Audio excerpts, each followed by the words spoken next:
ইস্তফা দিলাম যে ইদানিং কালে আমার মনে হচ্ছিল না যে আমার কোনো প্রয়োজন আছে এই দলে, প্লাস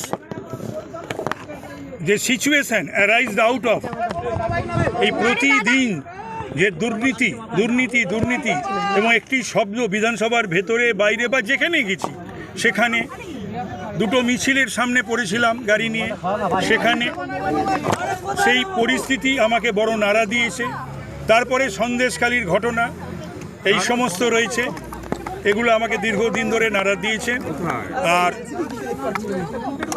আমার বাড়িতে 12ই জানুয়ারি দলের লোকজন তারা একটি ইডিকে পাঠিয়ে দিয়েছিলেন এবং আজকে 52 দিন, সেটা এই 52 দিনের মধ্যে দল আমার পাশে দাঁড়ায়নি, কেউ আসেনি। যদিও আমি ইন্ডেটেড to all the political parties for political fraternity, যে সমস্ত রাজনৈতিক দলের নেতা এবং মুখপাত্ররা ওই দিনের যখন ঘটনা চলছে, ইডি রেড চলছে, তারা সকলেই আমার হয়ে বলেছিলেন, কিন্তু আমার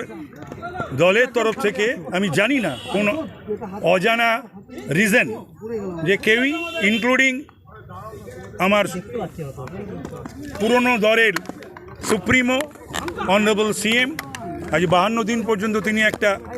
ডেকে নেওয়া, আমাকে ফোন করা বা আমার মিসেস বা মেয়েকে কনসোল করা, ওরা তো ট্রমাটাইজড হয়েছিল। তো সুতরাং এই সব মিলিয়ে আমি মনে করলাম যে আমার আর যাই হোক, যে তৃণমূল কংগ্রেস